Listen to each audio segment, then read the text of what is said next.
Feliz y bendecido día, aprendiendo un curso de milagros. El secreto de la verdadera oración es olvidarte de las cosas que crees necesitar. Pedir algo específico es igual que ver el pecado primero y luego perdonarlo. Del mismo modo, al orar pasas por alto tus necesidades específicas, tal como las ves, y las dejas en manos de Dios. Ahí se convierten en los regalos que le haces, pues le dicen que no antepondrás otros dioses a Él, ni que quieres otro amor que el suyo. Este libro es un comienzo, no un final.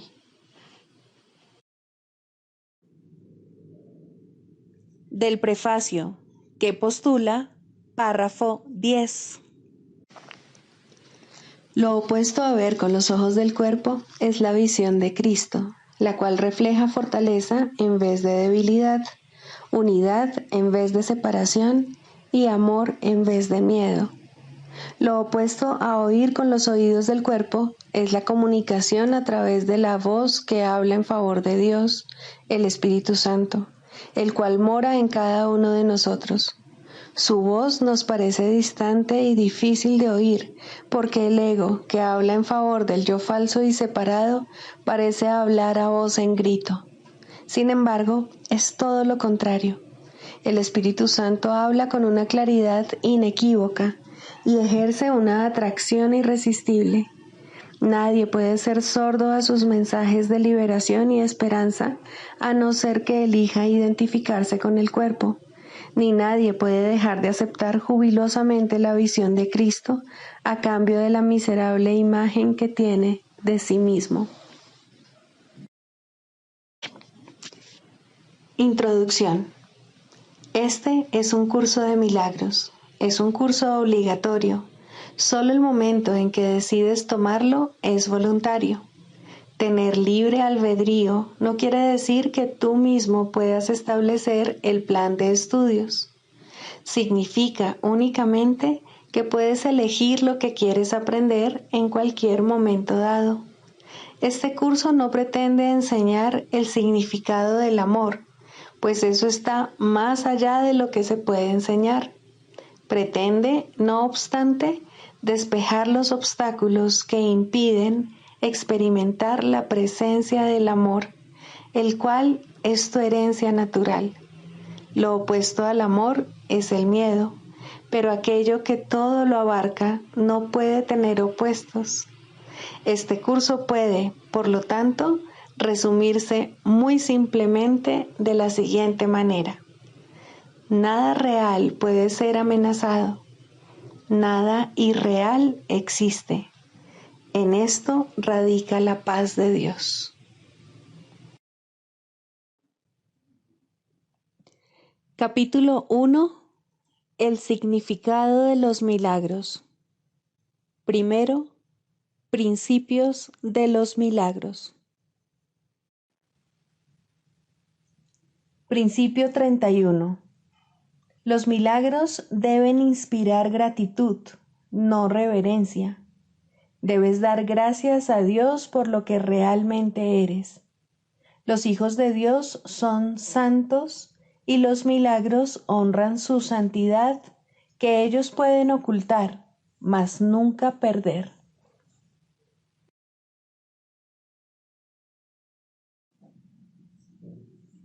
Capítulo 11. Dios o el ego. Primero, los regalos de la paternidad. ¿Te has dado cuenta de tu necesidad de curación?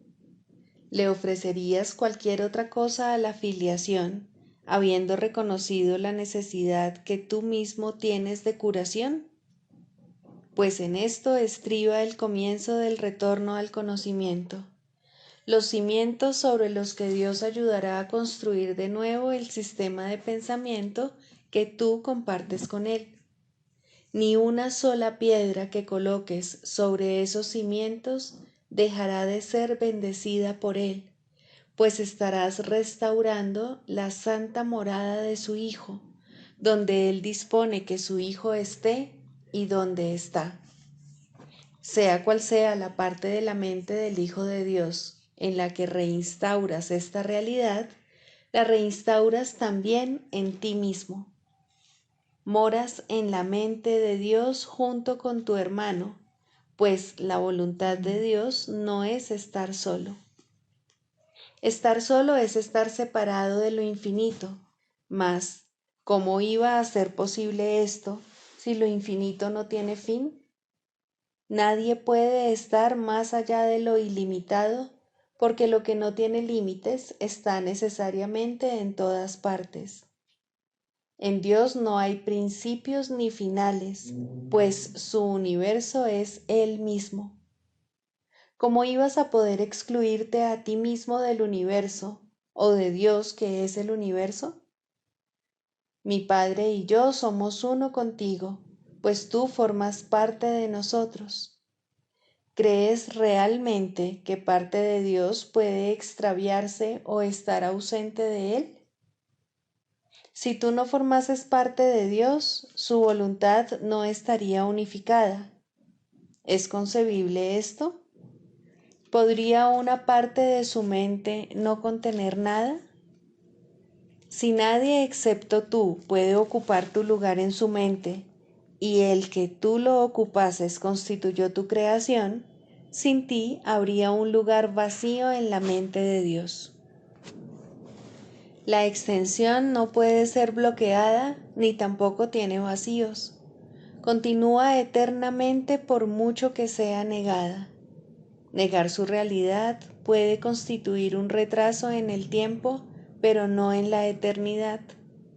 Por eso es por lo que tus creaciones no han cesado de extenderse y por lo que hay tanto esperando tu retorno. Esperar es posible únicamente en el tiempo, pero el tiempo carece de significado. Tú que inventaste las demoras, puedes dejar atrás el tiempo reconociendo simplemente que ni los principios ni los finales fueron creados por lo eterno, quien no impuso límites a su creación o a aquellos que crean como Él. Desconoces esto debido simplemente a que has tratado de limitar lo que Él creó y, por lo tanto, crees que la creación está limitada. ¿Cómo, entonces, ibas a poder conocer tus creaciones habiendo negado lo infinito? Las leyes del universo no admiten contradicciones. Lo que es válido para Dios es válido para ti. Si no crees que estás en Dios, tampoco creerás que Él está en ti. Lo infinito no tiene sentido sin ti, y tú no tienes sentido sin Dios. Dios y su Hijo no pueden tener fin, pues nosotros somos el universo. Dios no está incompleto y sin hijos. Puesto que su voluntad no fue estar solo, creó un hijo como Él. No le niegues su hijo, pues tu renuencia a aceptar su paternidad te ha negado a ti la tuya. Ve en sus creaciones a su hijo, pues las tuyas fueron creadas en su honor. El universo del amor no se detiene porque tú no lo veas, ni tus ojos han perdido la capacidad de ver por el hecho de estar cerrados. Contempla la gloria de su creación y te darás cuenta de lo que Dios ha salvaguardado para ti. Dios te ha dado un lugar en su mente que es tuyo para siempre, pero solo puedes conservarlo si lo das de la misma manera en que se te dio. ¿Cómo ibas a poder estar solo allí cuando se te dio porque Dios no dispuso estar solo? No es posible reducir la mente de Dios. Tan solo se puede expandir, pues todo lo que Él crea tiene la función de crear. El amor no limita y lo que crea no está limitado. Dar sin límites es lo que Dios ha dispuesto para ti, porque eso es lo único que puede brindarte su dicha, la cual es su voluntad compartir contigo. Tu amor es tan ilimitado como el suyo, porque es el suyo. ¿Cómo iba a ser posible que una parte de Dios estuviese excluida de su amor o que una parte de su amor pudiese ser restringida? Dios es tu patrimonio porque su único regalo es Él mismo. ¿De qué otra manera podrías dar, salvo como Él da, si quieres saber cuál es el regalo que Él te hizo? Da, pues, sin límites ni mesura, para que te des cuenta de cuánto te ha dado Él. Tu capacidad para aceptar a Dios depende de que estés dispuesto a dar como Él da.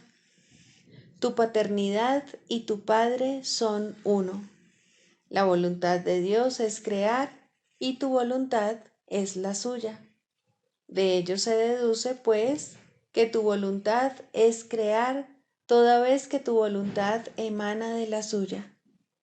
Y al ser tu voluntad una extensión de la suya, tiene que ser, por lo tanto, idéntica a la de Él. No sabes, no obstante, lo que tu voluntad dispone. Eso no es extraño si te percatas que negar equivale a no saber. La voluntad de Dios es que tú eres su hijo. Al negar esto, niegas tu propia voluntad y por lo tanto no puedes saber lo que es. Debes preguntar cuál es la voluntad de Dios con respecto a todo, porque su voluntad es también tu voluntad. Tú no sabes lo que es, pero el Espíritu Santo lo recuerda por ti. Pregúntale, por lo tanto, cuál es la voluntad de Dios para ti, y Él te dirá cuál es la tuya. No se puede hacer demasiado hincapié en el hecho de que tú no lo sabes. Siempre que lo que el Espíritu Santo te diga aparente ser una coacción, es únicamente porque no has reconocido tu voluntad.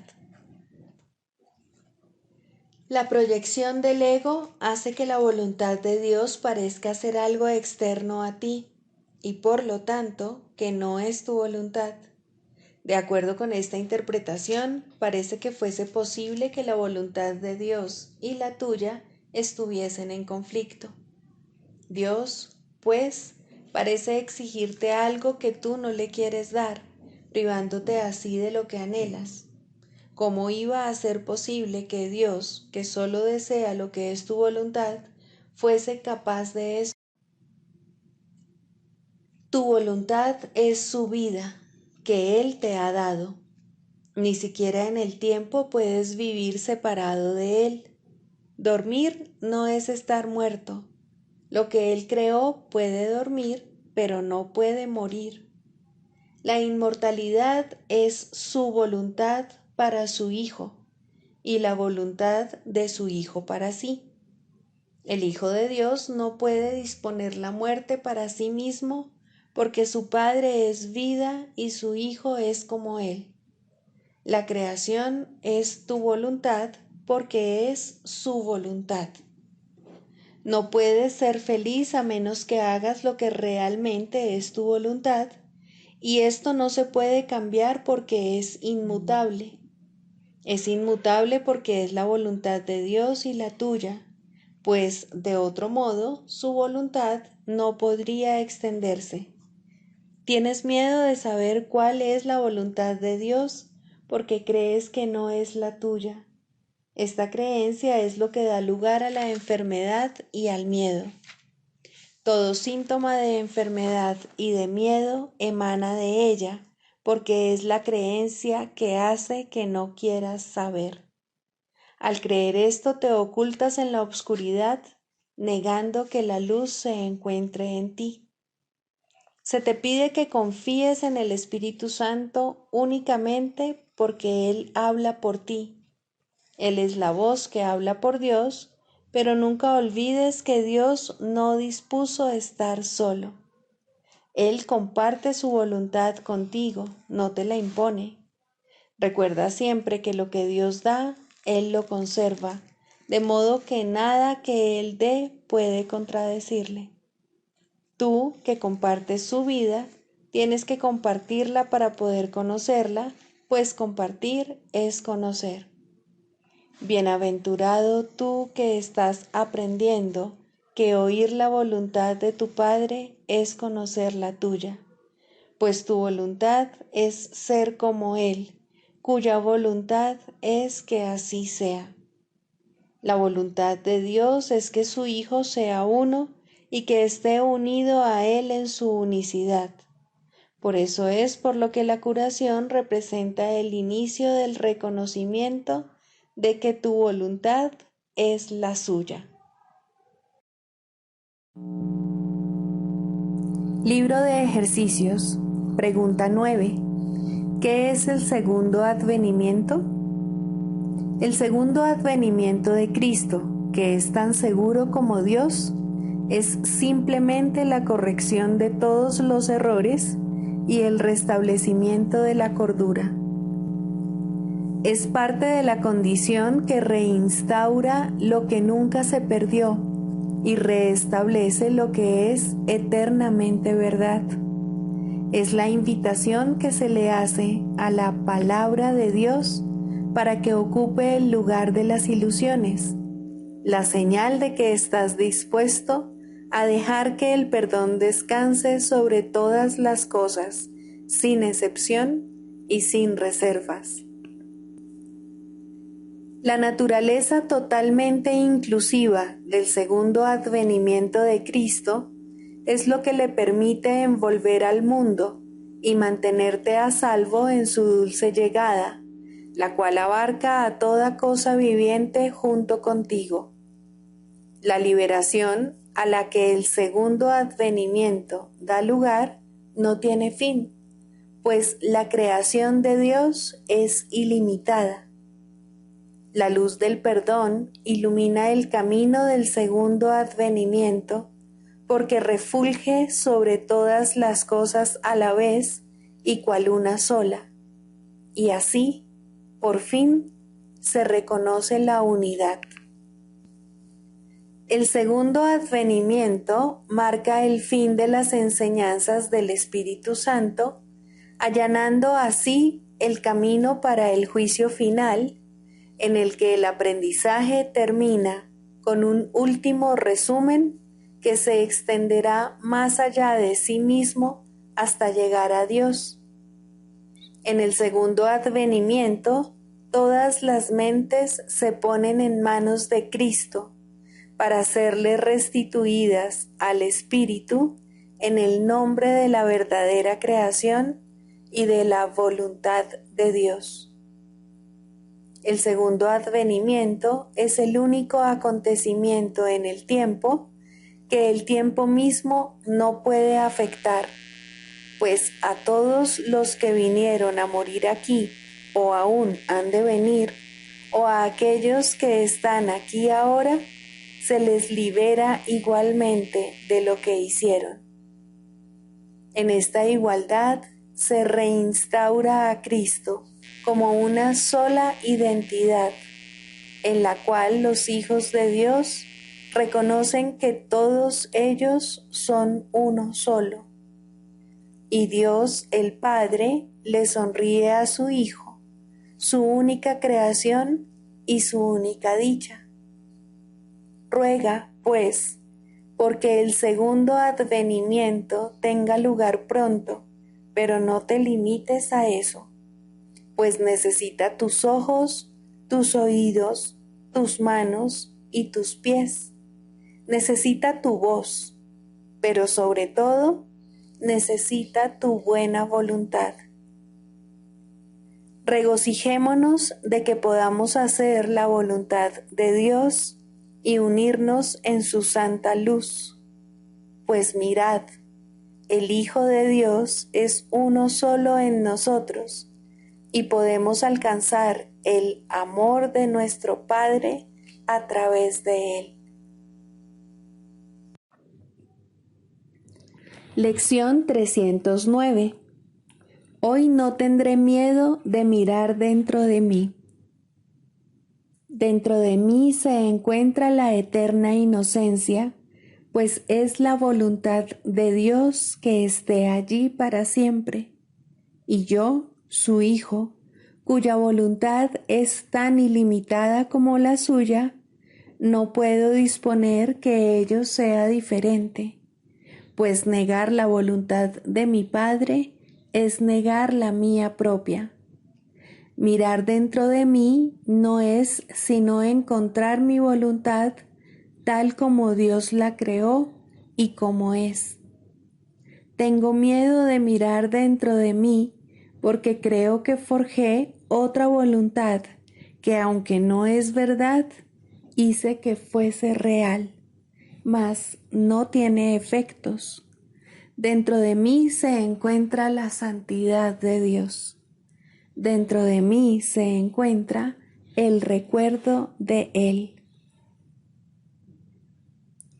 El paso que he de dar hoy, Padre mío, es el que me liberará por completo de los vanos sueños del pecado. Tu altar se alza sereno e incólume. Es el santo altar a mi propio ser, y es allí donde encuentro mi verdadera identidad.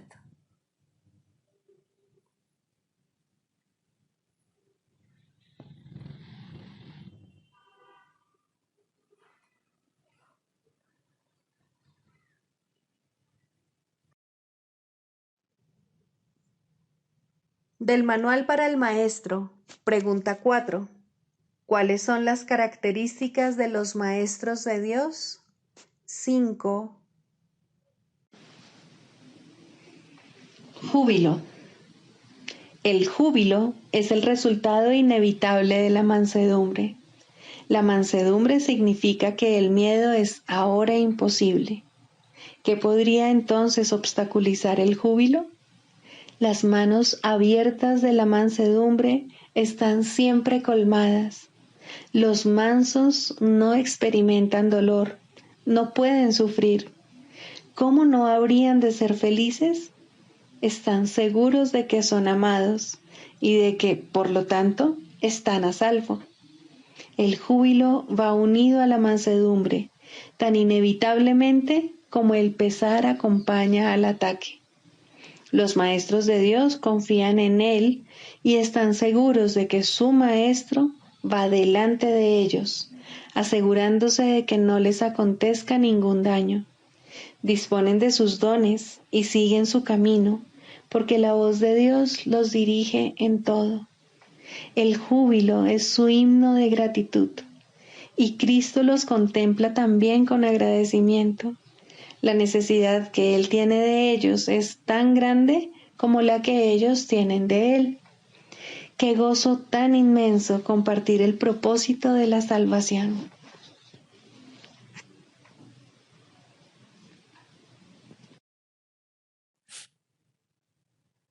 Manual para el maestro. Pregunta 5. ¿Cómo se logra la curación? Para que la curación pueda tener lugar, es necesario que se entienda el propósito de la ilusión de la enfermedad. Sin ese entendimiento, la curación es imposible. Primero, el propósito de la enfermedad. La curación se logra en el instante en que el enfermo deja de atribuirle valor al dolor. ¿Quién elegiría sufrir a menos que pensase que con ello podría ganar algo y algo que tiene valor para él? Indudablemente cree que está pagando un precio módico por algo de mayor valor, pues la enfermedad es una elección, una decisión. Es la elección de la debilidad procedente de la equivocada convicción de que es fuerza. Cuando esto ocurre, se ve a la verdadera fuerza como una amenaza y a la salud como algo peligroso. La enfermedad es un método concebido en la locura para sentar al Hijo de Dios en el trono de su Padre. A Dios se le ve como algo externo, poderoso y feroz, ansioso por quedarse con todo el poder para sí mismo. Solo con su muerte puede su Hijo conquistarle. ¿Y qué representa la curación dentro de esta loca convicción? Simboliza la derrota del Hijo de Dios y el triunfo de su Padre sobre él. representa el desafío supremo, en forma directa, que el Hijo se ve forzado a aceptar. Representa todo lo que él se ocultaría a sí mismo para proteger su vida. Si se cura, él es responsable de sus pensamientos, y si es responsable de sus pensamientos, será destruido a fin de demostrarle cuán débil y miserable era. Mas, si él mismo elige la muerte, su debilidad se convierte en su fuerza. Ahora se ha impuesto a sí mismo lo que Dios le habría impuesto, y de esta forma ha usurpado completamente el trono de su Creador. Segundo, un cambio de percepción. La curación es directamente proporcional al grado de reconocimiento alcanzado con respecto a la falta de valor de la enfermedad. Solo con decir, con esto no gano nada, uno se curaría. Pero antes de uno poder decir esto, es preciso reconocer ciertos hechos. En primer lugar, resulta obvio que las decisiones son algo propio de la mente, no del cuerpo. Si la enfermedad no es más que un enfoque defectuoso de solventar problemas, tiene que ser entonces una decisión. Y si es una decisión, es la mente y no el cuerpo la que la toma. La resistencia a reconocer este hecho es enorme, ya que la existencia del mundo tal como lo percibes depende de que sea el cuerpo el que toma las decisiones. Términos tales como instintos, reflejos y otros similares representan intentos de dotar al cuerpo con motivadores no mentales. En realidad, tales términos no hacen más que enunciar o describir el problema, pero no lo resuelven. La base fundamental de la curación es la aceptación del hecho de que la enfermedad es una decisión que la mente ha tomado a fin de lograr un propósito para el cual se vale del cuerpo. Y esto es cierto con respecto a cualquier clase de curación. El paciente que acepta esto se recupera. Si se decide en contra de la recuperación, no sanará. ¿Quién es el médico entonces? La mente del propio paciente. El resultado acabará siendo el que él decida. Agentes especiales parecen atenderle, sin embargo, no hacen otra cosa que dar forma a su elección. Los escoge con vistas a darle forma tangible a sus deseos, y eso es lo único que hacen. En realidad, no son necesarios en absoluto. El paciente podría sencillamente levantarse sin su ayuda y decir, no tengo ninguna necesidad de esto. No hay ninguna forma de enfermedad que no se curase de inmediato. ¿Qué es lo único que se necesita para que este cambio de percepción tenga lugar? Simplemente esto, el reconocimiento de que la enfermedad es algo propio de la mente y de que no tiene nada que ver con el cuerpo. ¿Qué te cuesta este reconocimiento? Te cuesta el mundo que ves, pues ya nunca más te parecerá que es el mundo el que gobierna a la mente. Con este reconocimiento se le atribuye la responsabilidad a quien verdaderamente la tiene, no al mundo, sino a aquel que contempla el mundo y lo ve como no es, pues ve únicamente lo que elige ver, ni más ni menos. El mundo no le hace nada, pero él pensaba que le hacía algo. Él tampoco le hace nada al mundo, ya que estaba equivocado con respecto a lo que el mundo era. En esto radica tu liberación de la culpabilidad y de la enfermedad, pues ambas son una misma cosa. Sin embargo, para aceptar esta liberación, la insignificancia del cuerpo tiene que ser una idea aceptable. Con esta idea, el dolor desaparece para siempre, pero con esta idea desaparece también cualquier confusión acerca de la creación. ¿Cómo podría ser de otra manera? Basta con poner causa y efecto en su verdadera secuencia con respecto a algo para que el aprendizaje se generalice y transforme al mundo. El valor de la transferencia de una idea verdadera no tiene límites ni final. El resultado final de esta lección es el recuerdo de Dios. ¿Qué significado tienen ahora la culpabilidad, la enfermedad, el dolor, los desastres y todos los sufrimientos? Al no tener ningún propósito, no puede sino desaparecer, y con ellos desaparecen también todos los efectos que parecían tener. Causa y efecto no son sino una réplica de la creación, vistos en su verdadera perspectiva, sin distorsiones y sin miedo, restablecen el cielo. Tercero, la función del Maestro de Dios. Si el paciente tiene que cambiar de mentalidad para poderse curar, ¿qué puede hacer el Maestro de Dios? ¿Puede cambiar la mentalidad del paciente por él? Desde luego que no. Para aquellos que ya están dispuestos a cambiar de mentalidad, la función del Maestro de Dios no es otra que la de regocijarse con ellos, pues se han convertido en maestros de Dios junto con Él. Con aquellos que no entienden lo que es la curación, no obstante, tienen una función más específica. Estos pacientes se dan cuenta de que ellos mismos han elegido la enfermedad. Por el contrario, creen que la enfermedad los ha elegido a ellos. No tienen tampoco una mentalidad abierta al respecto. El cuerpo les dice lo que tienen que hacer y ellos obedecen. No tienen idea de cuán demente es ese concepto. Solo con que lo sospecharan, se curarían. Pero no sospechan nada. Para ellos, la separación es absolutamente real. Los maestros de Dios van a estos pacientes representando otra alternativa que dichos pacientes han olvidado. La simple presencia del Maestro de Dios les sirve de recordatorio. Sus pensamientos piden el derecho de cuestionar lo que el paciente ha aceptado como verdadero.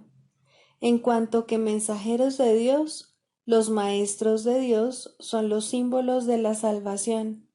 Le piden al paciente que perdone al Hijo de Dios en su nombre. Representan la alternativa. Con la palabra de Dios en sus mentes, vienen como una bendición, no para curar a los enfermos, sino para recordarles que hay un remedio que Dios les ha dado ya. No son sus manos las que curan, no son sus voces las que pronuncian la palabra de Dios, sino que dan sencillamente lo que se les ha dado y exhortan dulcemente a sus hermanos a que se aparten de la muerte. He aquí, Hijo de Dios, lo que la vida te puede ofrecer. ¿Prefieres elegir la enfermedad en su lugar? Los maestros de Dios avanzados no toman en consideración ni por un instante las formas de enfermedad en las que sus hermanos creen. Hacerlo sería olvidar que todas ellas tienen el mismo propósito y que, por lo tanto, no son en modo alguno diferentes. Los maestros de Dios tratan de oír la voz de Dios en ese hermano que se engaña a sí mismo hasta el punto de creer que el Hijo de Dios puede sufrir, y le recuerdan que Él no se hizo a sí mismo y que aún es tal como Dios lo creó. Los maestros de Dios reconocen que las ilusiones no pueden tener efectos. La verdad que se encuentra en sus mentes se extiende hasta la verdad que se encuentra en las mentes de sus hermanos y de este modo no refuerzan sus ilusiones. Así, éstas se lleven ante la verdad no se lleva ante ellas. Y de esta manera se disipan, no por medio de la voluntad de otro, sino por medio de la única voluntad que existe en unión consigo misma. Esta es la función de los maestros de Dios, no ver voluntad alguna separada de la suya, ni la suya separada de la de Dios.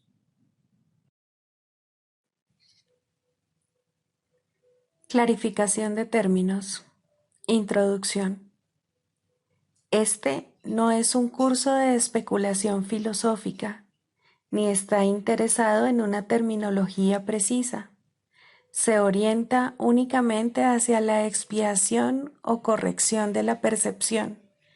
El medio de la expiación es el perdón. La estructura de la conciencia individual es esencialmente irrelevante, puesto que es un concepto que representa el error original o pecado original. Estudiar el error en sí no conduce a la corrección, si es que en efecto quieres tener éxito en poder pasarlo por alto. Y es precisamente este proceso de pasar por alto lo que el curso se propone enseñar. Todos los términos son potencialmente polémicos y quienes buscan controversia la encontrarán, mas quienes buscan clarificación también la encontrarán. Deben estar dispuestos, no obstante, a ignorar la controversia, reconociendo que es una defensa contra la verdad que se manifiesta en forma de maniobras dilatorias. Los argumentos teológicos como tales son necesariamente polémicos, ya que dependen de creencias y, por lo tanto, pueden ser aceptados o rechazados. Una teología universal es imposible, mientras que una experiencia universal no solo es posible, sino necesaria. Alcanzar esa experiencia es lo que el curso se propone. Solo cuando ésta se alcanza es posible la consistencia, porque solo entonces se acaba la incertidumbre. Este curso opera dentro del marco de referencia del ego, pues ahí es donde se necesita. No se ocupa de lo que está más allá de todo error, ya que está planeado únicamente para fijar el rumbo en dirección a ello. Por lo tanto, se vale de palabras, las cuales son simbólicas y no pueden expresar lo que se encuentra más allá de todo símbolo. El ego es el único que pregunta, puesto que es el único que duda. El curso simplemente ofrece otra respuesta, una vez que se ha planteado una pregunta. Dicha respuesta, no obstante, no recurre a la inventiva o al ingenio. Estos son atributos del ego.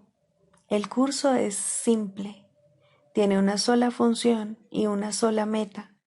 Solo en eso es totalmente consistente, pues solo eso puede ser consistente. El ego exigirá muchas respuestas que este curso no provee. El curso no reconoce como preguntas aquellas que solo tienen la apariencia de preguntas, pero que son imposibles de contestar. El ego puede preguntar ¿cómo sucedió lo imposible? ¿A qué le ocurrió lo imposible? Y lo puede preguntar de muchas maneras, mas no hay una respuesta para ello, solo una experiencia. Busca solo esta y no permitas que la teología te retrase. Notarás que el énfasis que el curso pone en las cuestiones estructurales es muy breve y solo tiene lugar al principio. Dicho énfasis desaparece muy pronto para dar paso a la enseñanza central. Sin embargo, puesto que has pedido aclaraciones, a continuación se ofrecen unas cuantas para algunos de los términos utilizados.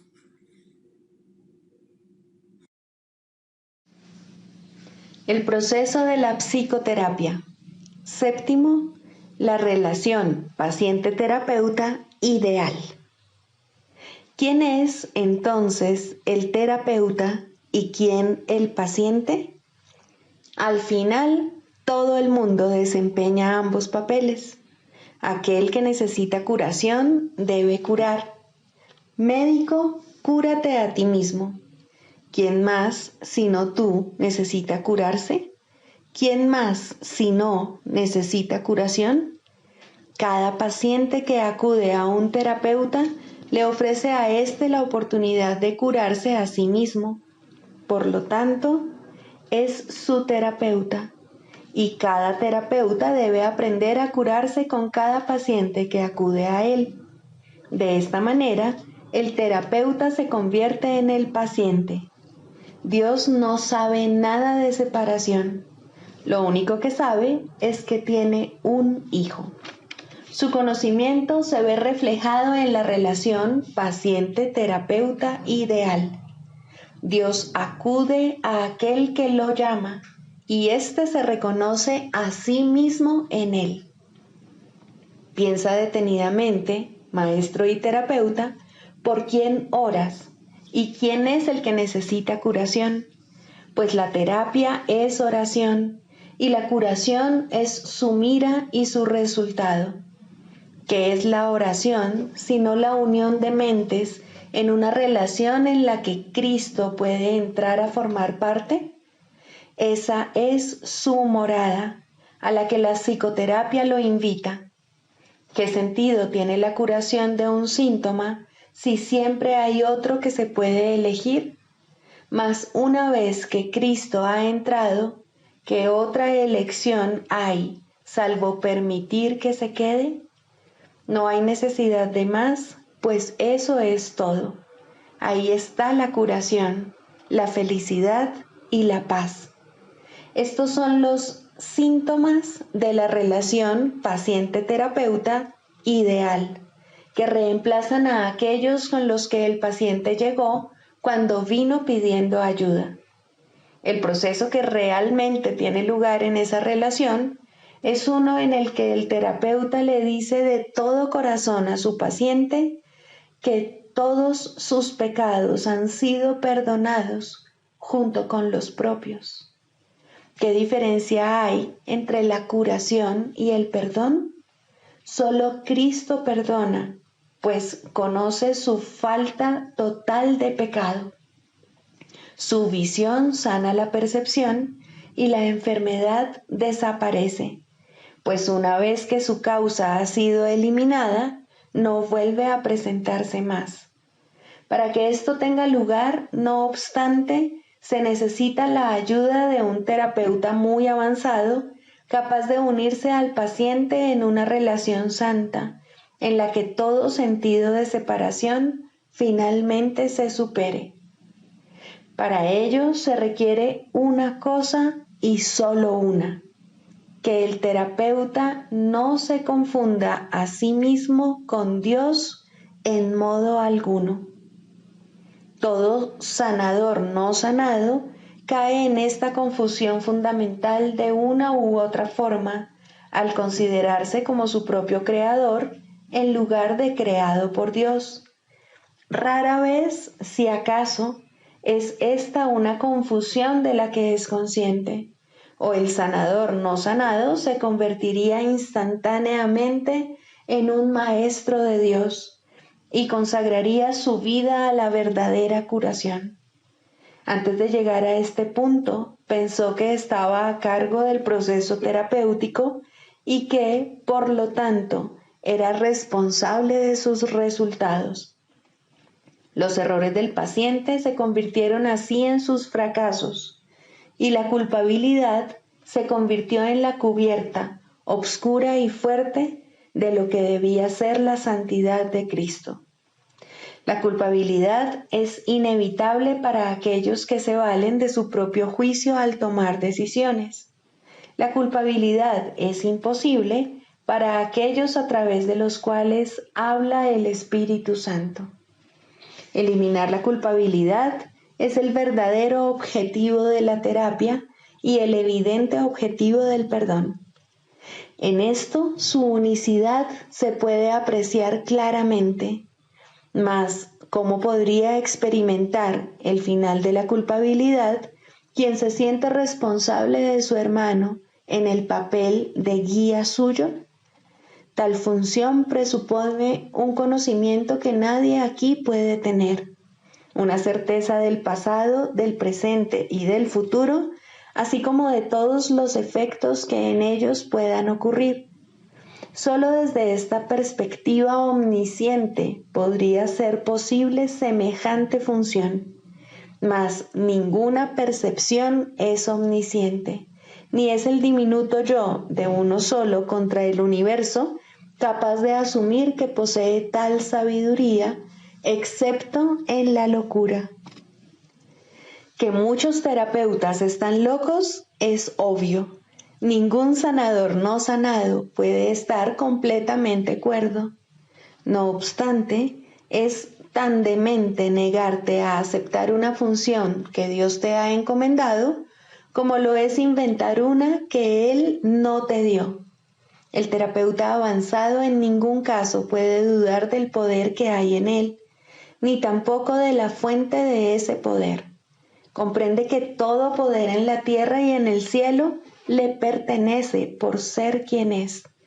Y Él es quien es debido a su Creador, cuyo amor reside en Él y quien jamás puede fallar. Piensa en lo que esto significa.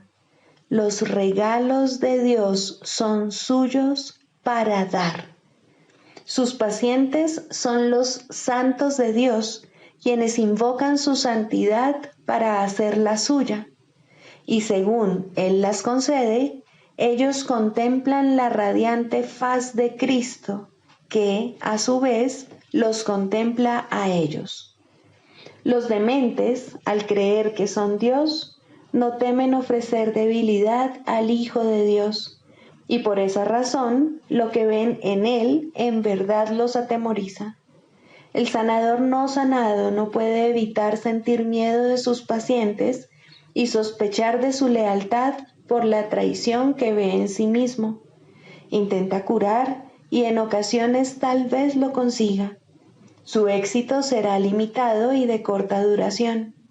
No ve el Cristo en aquel que acude a Él.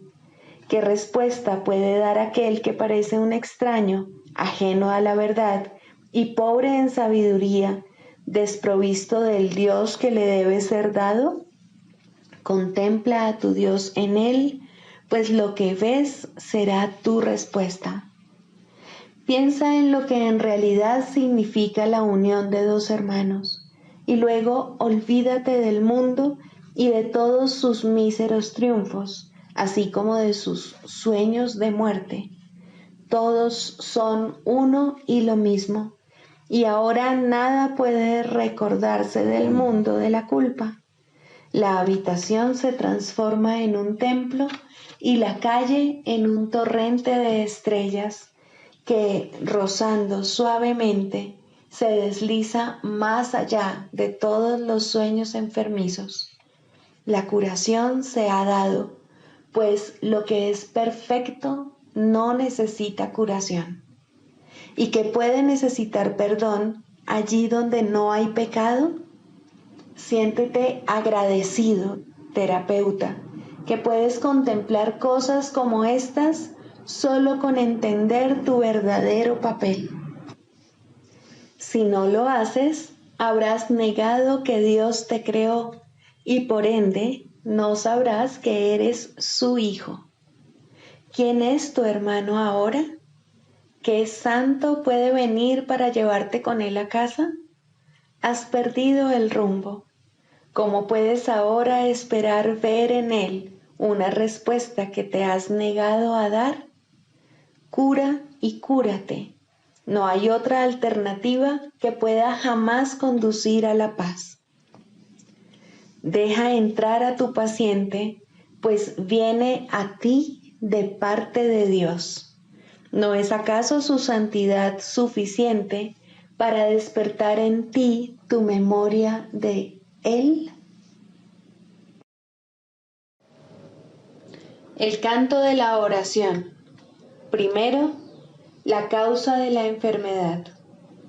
No confundas el efecto con la causa, ni pienses que la enfermedad se encuentra aparte y separada de lo que no puede sino ser su causa.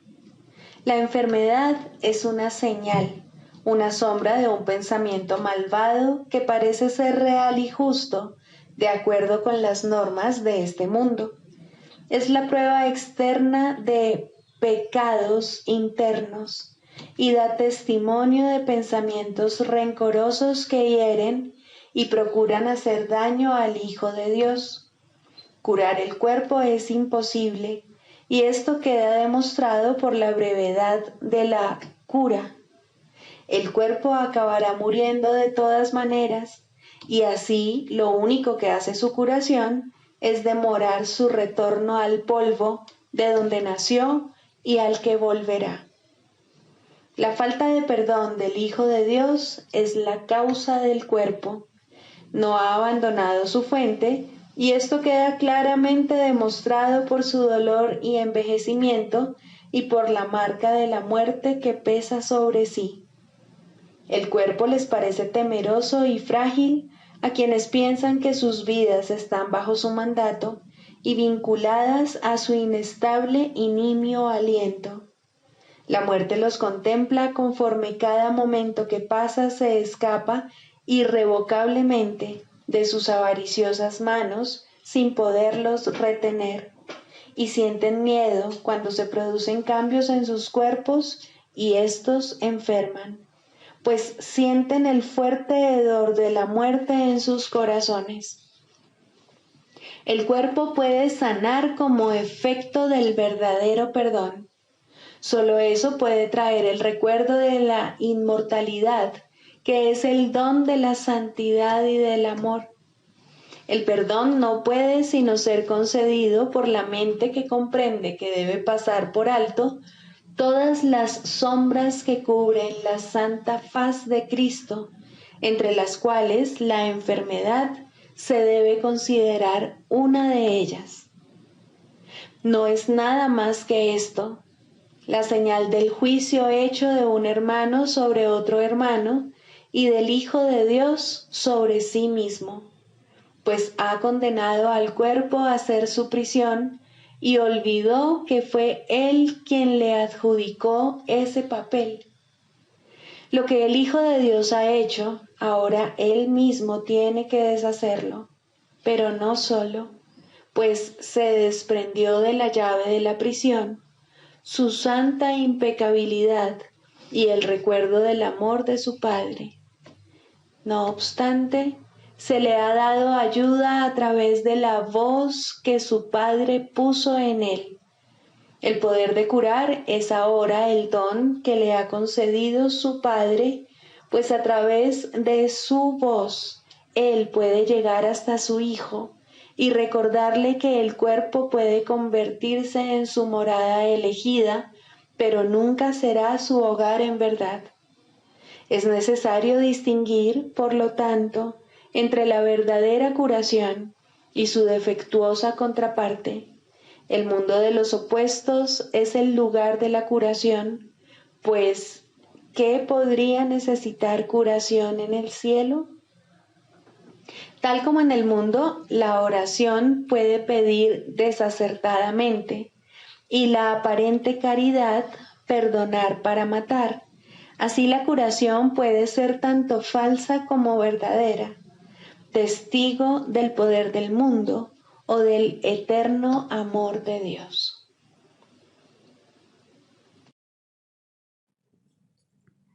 Sigamos a Jesús haciendo del perdón algo tan natural como respirar y algo tan vital como el aire.